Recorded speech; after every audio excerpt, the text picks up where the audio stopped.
Hello children, good morning. Today I am continuing the topic Bhakti Sufi tradition. And with the continuation of this topic, today I will tell you about the Veerashaiva tradition in Karnataka. Now, what is Veerashaiva tradition? There was a Brahman. The name of the Brahman was Basavana. What was the name? Basavana. Though we know that Brahmanas were dominating the society, so there was a Brahmana and his name was Basavana. He was a minister in the court of a ruler, Kalachuri ruler, and he was a minister during the period of 1106 to 1168. And the followers of this Brahmana were known as Veerashaiva. Veerashaiva means heroes of the Shiva. Means the followers who worship Bhagwan Shiva. And they were also called Lingayas. Why they were called Lingayas? They were called Lingayas because they used to carry ling in a silver case in their left shoulders. So they were called Lingayas. Children, this is very important because many times the question has come in the board examination about these Veerashaiva tradition. Veerashaiva tradition became very popular.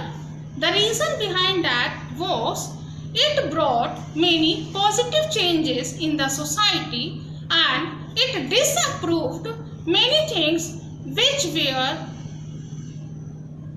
just disapproved by the Dharma Shastra. So it encouraged the many things which were disapproved by the Dharma Shastra. For example, the first thing is that how the Veerashaiva tradition was going on and how they were working, how they were practicing their religion. They were actually monks and they used to visit one place from one place to another place. They used to sing songs orally and in the starting their songs and prayers were not in a written form. They used to travel from one place to another place, just telling the people and solving the problems of the people also. And the most important thing due to which they became famous and popular because they disapproved many things which were going on and they brought so many positive changes in the society. One thing was funerary rites. What is funerary rites? We know that everyone has to die someday, and after the death of a person, funeral system varies from one religion to another religion. Like in Muslims today we can see that they bury their dead bodies, and in Christians they also bury their dead bodies, and in Hindus they burn it. But these, according to the Veerashaiva tradition, whatever the Lingayas were there, they did not burn it and they used and they started to bury the dead bodies. Second thing, theory of rebirth. As we know that in our Dharma Shastra it was told that there is cycle of birth and rebirth. What is that? There is cycle of birth and rebirth. It was told to us that 43 lakh योनियां होती हैं and हमें कर्म के आधार पर जन्म मिलता है and according to the karma after the death then we will again get a life. and it may be the life of a bird, insect, animals, human beings.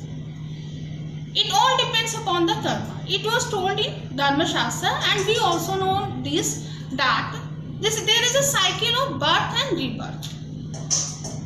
But according to the Lingayas, they say that there is no cycle of birth and rebirth. They don't agree and they don't accept that there is a cycle of birth and rebirth. According to them, actually, after the death, a human being unites with the Bhagwan Shiva. Human beings unite with भगवान शिव, यानी मरने के बाद क्या होता है, हमारी आत्मा भगवान शिव में विलीन हो जाती है. इसलिए बर्थ और रीबर्थ का कोई कॉन्सेप्ट नहीं है. It is according to the Lingayats.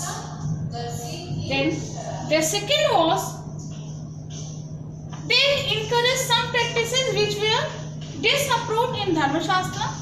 One practice was that they said that the marriage should be after the reaching of the age of puberty. Then second thing, they encourage the marriage of widow. We have seen that in our society, when a woman gets married and due to some reason or due to any reason, if her husband dies, then what happens? People just don't behave very nicely with that woman, and they don't allow the woman to remarry also. In our Dharma Shastra also, it has been told that she should spend a life alone.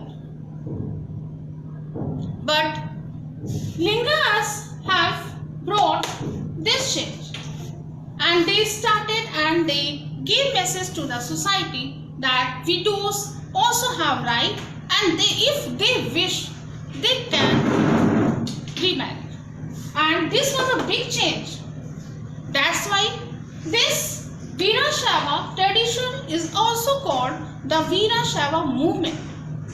Movement means a very good and positive change, due to which a big change comes in the society, and a big change is there in the political system. It may be there in the society also. Here the society is concerned. Here this movement is concerned with the social change. So the other thing was tradition derived from Vachanas.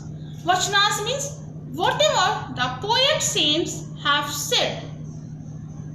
All the things literally has been followed up. Followed up means in the same way their followers have written their preachings and their code of conduct, what has been told by their poet saints, the religious leaders, or we can say whatever the prayers, poems and songs have been sung by the saint poets. Then, and the other thing, this tradition has been compiled in the language of Kannada, and rulers also have given support for the compilation of all these Vachanas. In this way, I told you about the Veerashaiva tradition, that is also called the Veerashaiva movement in Karnataka. In previous lecture, I told you about some religious changes which were there in Tamil Nadu. Today I have told you about Karnataka, and I told you about Lingayas, which are very important for the board purpose also. That who were Lingayas? Their Lingayas were the followers of Bhagwan Shiva. And why they were so important and became popular? Because they preached the people and they brought a big change in the society. Like they just spread the message that that if widow wants to remarry, she can do it. The second thing, they did not accept the concept of birth and rebirth, and they told that after the death, a person just unite with the Bhagwan Shiva. So this cycle, the rulers have given to patrons. The result was that there were many huge temples were constructed, and in many places like Chidambaram, Tanjore and Gangaikondachilapuram. Here, very huge Shiva temples were constructed only due to the patronage of Pandya and Chola rulers, and they also gave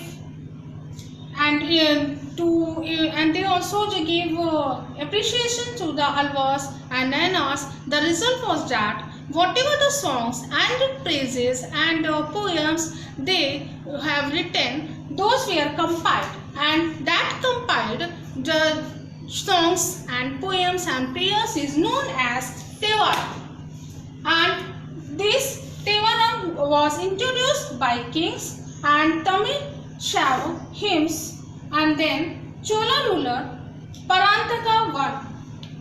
Parantaka I was the ruler and of Chola dynasty, and he made the images.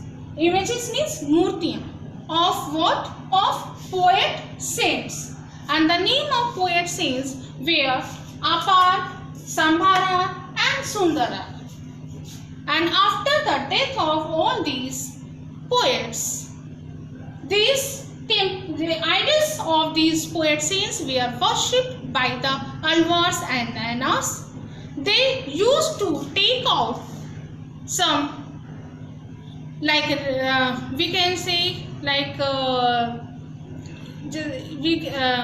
procession of these poet saints. Thank you, children, and in the next lecture I will tell you something